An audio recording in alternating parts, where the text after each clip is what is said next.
Assalamualaikum warahmatullahi wabarakatuh. Ini merupakan aksi nyata topik kurikulum merdeka dengan tema mengapa kurikulum perlu berubah. Yang pertama, kita lihat dulu apa itu kurikulum. Menurut Undang-Undang Nomor 20 Tahun 2003 tentang Sistem Pendidikan Nasional, kurikulum merupakan seperangkat rencana dan pengaturan mengenai tujuan, isi dan bahan pelajaran serta cara yang digunakan sebagai pedoman penyelenggaraan kegiatan pembelajaran untuk mencapai tujuan pendidikan. Kurikulum itu kompleks dan multidimensi. Kurikulum dapat dimaknai sebagai titik awal sampai titik akhir pengalaman belajar murid. Kurikulum diibaratkan jantungnya pendidikan. Ibarat tubuh, jika jantungnya lemah, maka proses penyaluran darah tidak lancar dan akan berakibat fatal. Begitu juga dengan kurikulum. Ada 4 komponen yang ada di dalam kurikulum, yaitu tujuan, konten, metode, dan cara. Selanjutnya, bagaimana kurikulum yang baik itu?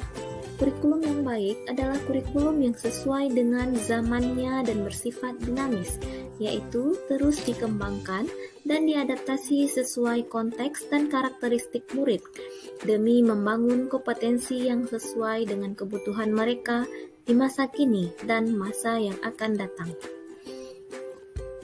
Mengapa kurikulum perlu berubah? Kurikulum perlu berubah untuk memenuhi kebutuhan belajar murid agar relevan dengan perkembangan zaman sehingga bisa menyiapkan generasi bangsa yang visioner. Ada 4 hal yang perlu diperhatikan dalam pengembangan dan perubahan kurikulum. Yang pertama adalah kebutuhan, kemudian pengalaman, hasil belajar, dan kepentingan murid. Sehingga dalam pengembangannya, kurikulum perlu diadaptasi. Karena kurikulum harus disesuaikan dengan keadaan satuan pendidikan dan kebutuhan belajar murid. Konteks satuan pendidikan yang beragam membuat banyak hal tidak mudah untuk diimplementasikan di kelas.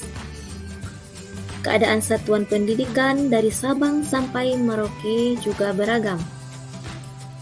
Kurikulum harus sesuai dengan kebutuhan lingkungan kehidupan yang ada di sekitar murid. Sehingga dalam mengadaptasi kurikulum perlu dirancang kurikulum operasional satuan pendidikan dengan tolak ukur keanekaragaman lingkungan dan latar belakang murid.